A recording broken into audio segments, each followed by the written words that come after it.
Kata dia, ingat nggak dulu kita berempat berlima ini ya, duduk di dalam tenda kita. Kita membicarakan bagaimana cara menghancurkan Muhammad dan pasukannya dan kaum muslimin. Nah, kita dulu duduk di tenda untuk menghancurkan Rasulullah. Nah, sekarang kita duduk di tenda untuk mengatur strategi bagaimana membela agamanya Muhammad. Meniti jalan orang-orang mulia bersama para sahabat Rasulullah SAW, kita nikmati keindahan Islam.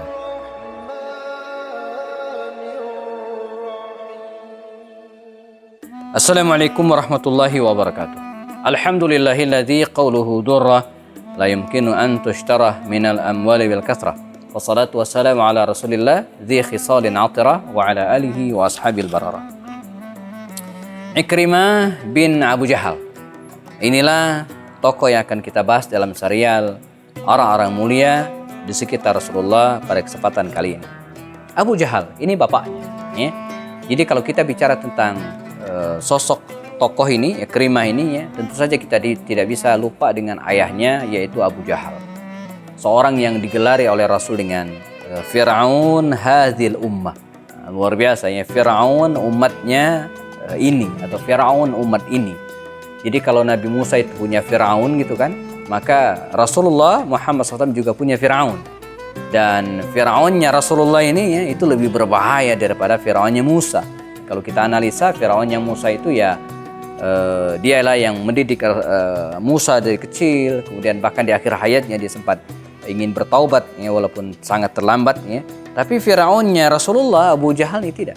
Dia tidak ada baik-baiknya gitu ya. Dari awal sudah memusuhi Rasulullah SAW.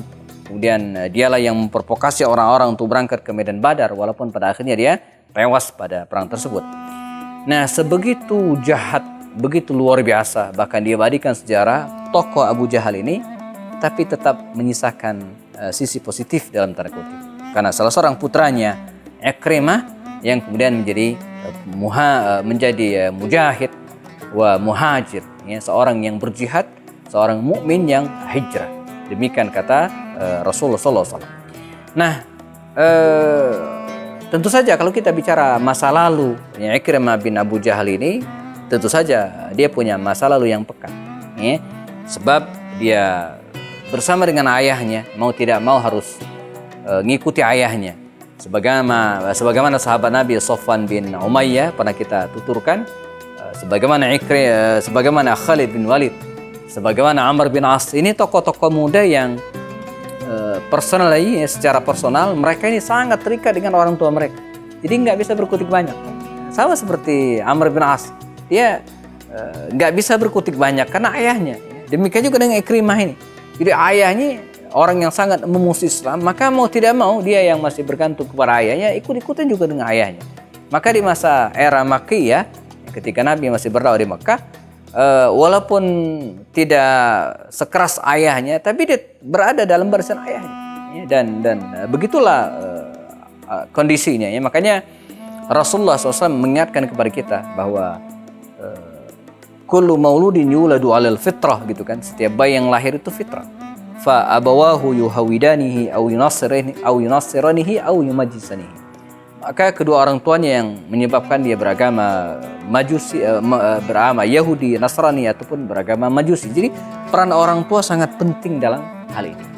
Nah, qadarullah jamaah, ayahnya Abu Jahal ini tewas terbunuh lebih dini, yaitu dalam perang Badar. Karena dia memang sudah sejak awal ya, berada dalam barisan kafir Quraisy, ya, maka ketika ayahnya terbunuh gitu kan, ini tidak cukup membuatnya sadar, bahkan ini menyuburkan dendamnya. Jadi menyebabkan dendamnya menggelora. Kalaulah sebelumnya dia hanya ikut-ikutan ayahnya saja membenci Islam dan Rasulullah, tapi hari itu tidak.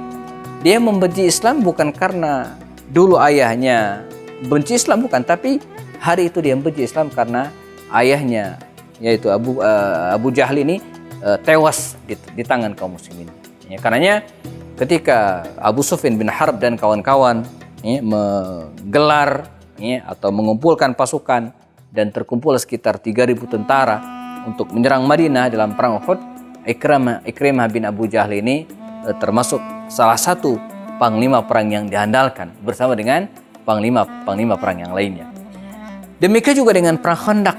Ketika 10.000 tentara kaum muslimin mengepung 10.000 tentara kafir Quraisy ya, mengepung kaum muslimin di Madinah, maka Ikrimah bin Abu Jahal termasuk di antara mereka yang mengepung Madinah. Ya. Jadi dia punya sejarah panjang memusuhi Rasulullah dan kaum muslimin ya, pada masa itu, sampai kemudian waktu bergulir terjadilah Fathu Makkah 8 Hijriah, di mana Rasulullah berhasil menaklukkan Makkah tanpa darah. Ya, di antara mereka yang termasuk dalam daftar yang tidak termaafkan tercantum nama Ikrimah bin Abu Jahal. Ya, buru-buru Ikrimah bin Abu Jahal ini melarikan diri kota Mekah. Bahkan dia sempat menyampaikan, seandainya seluruh penduduk Mekah ini masuk Islam, saya tidak akan masuk Islam. Bahkan sampai unta-unta pun masuk Islam, katanya saya tidak akan masuk Islam. Ya, dia berjanji untuk tidak akan masuk ke agama Islam ini ya.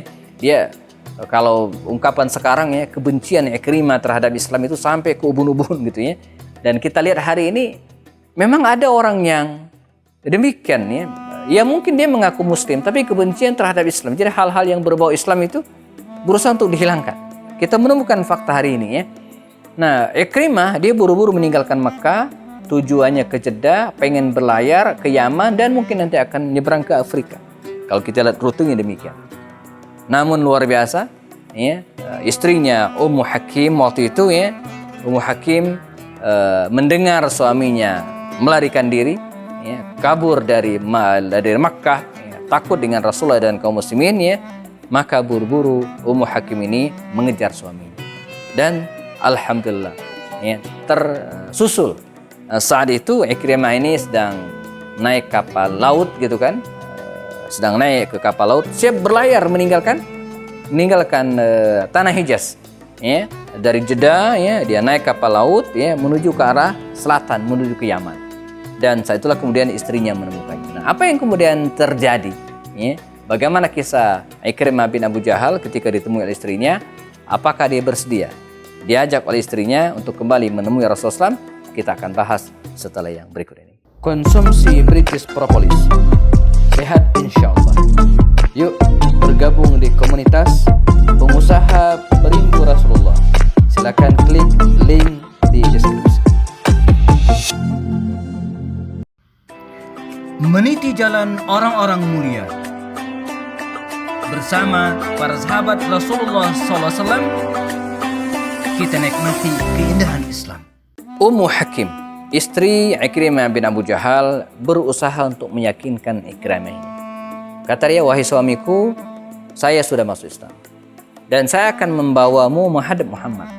Kata Ikrimah, tidak. Saya sudah tidak termaafkan. Kesalahan saya di mata Muhammad sangat besar. Ya, karena Ikrimah ikut dalam perang Uhud, perang Badar, dan bahkan dia berjanji gitu kan, untuk tidak akan masuk Islam sampai bahkan seluruh penduduk Mekah masuk Islam. Tapi demikianlah seorang istri akhirnya berhasil meluluhkan hati suaminya.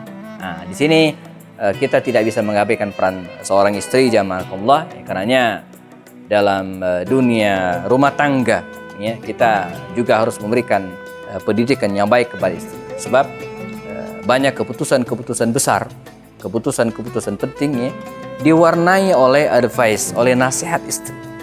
Ya, bahkan banyak para pemimpin hari ini, entah presiden, menteri, dalam menentukan keputusan-keputusan besar itu ya, berasal dari bisikan-bisikan istrinya.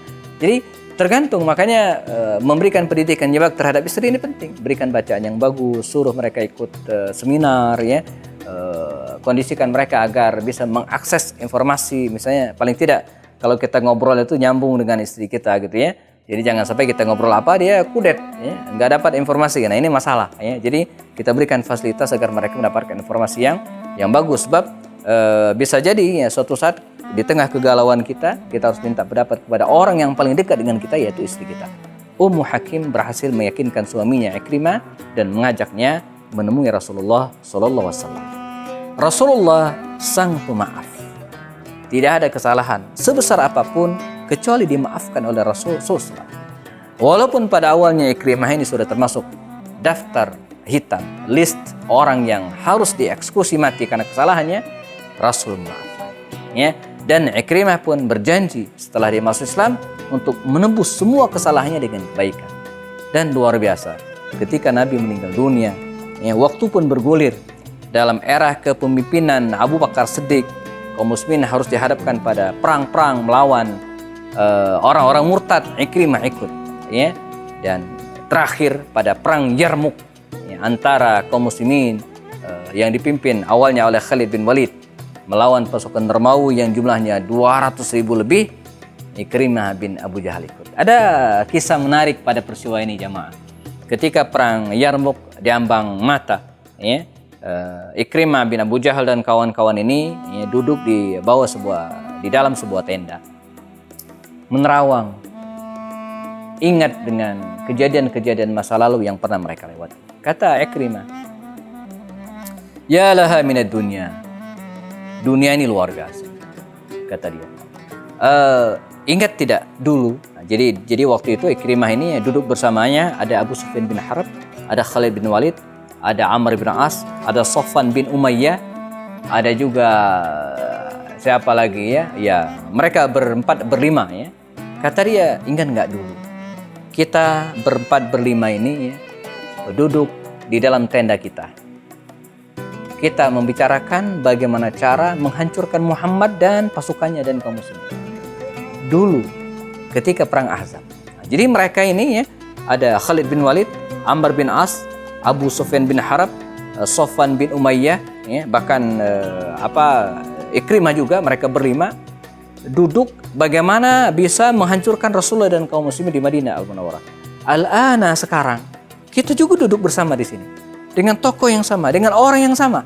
Ada Abu Sufyannya, ada Khalid bin Walidnya, ada Amr bin Asnya, ada siapa lagi Ikrimahnya, dan yang lainnya. Nah, kita dulu duduk di tenda untuk menghancurkan Rasulullah. Nah, sekarang kita duduk di tenda untuk mengatur strategi bagaimana membela agamanya Muhammad. Dibalikkan oleh Allah kondisi sedemikian rupa. Perang Khandaq itu terjadi sekitar tahun ke-13 Hijriah. Perang Khandaq itu terjadi sekitar tahun ke-5 Hijriah, dan perang Yarmuk itu terjadi pada tahun 13 Hijriah. Jadi hanya butuh 8 tahun jemaah untuk membolak-balikkan hati para pendurhaka tadi menjadi para pendukung Islam. Termasuk di antara mereka adalah Ikrimah bin Abu Jahal. Ulama berbeda pendapat kapan Ikrimah ini meninggal dunia. Ada yang mengatakan Ikrimah ini termasuk salah seorang di antara yang syahid dalam perang Yarmuk, dan ada juga yang mengatakan pada peristiwa yang lainnya. Yang pasti Ikrimah telah menepati janjinya. Huwa mu'min, muhajir, wa mujahid. Kita berharap hari ini dari al-sulbi para pendurhaka Allah lahir generasi-generasi yang mendukung Islam. Semoga bermanfaat. Saya Happy Ani Bastoni. Assalamualaikum warahmatullahi wabarakatuh.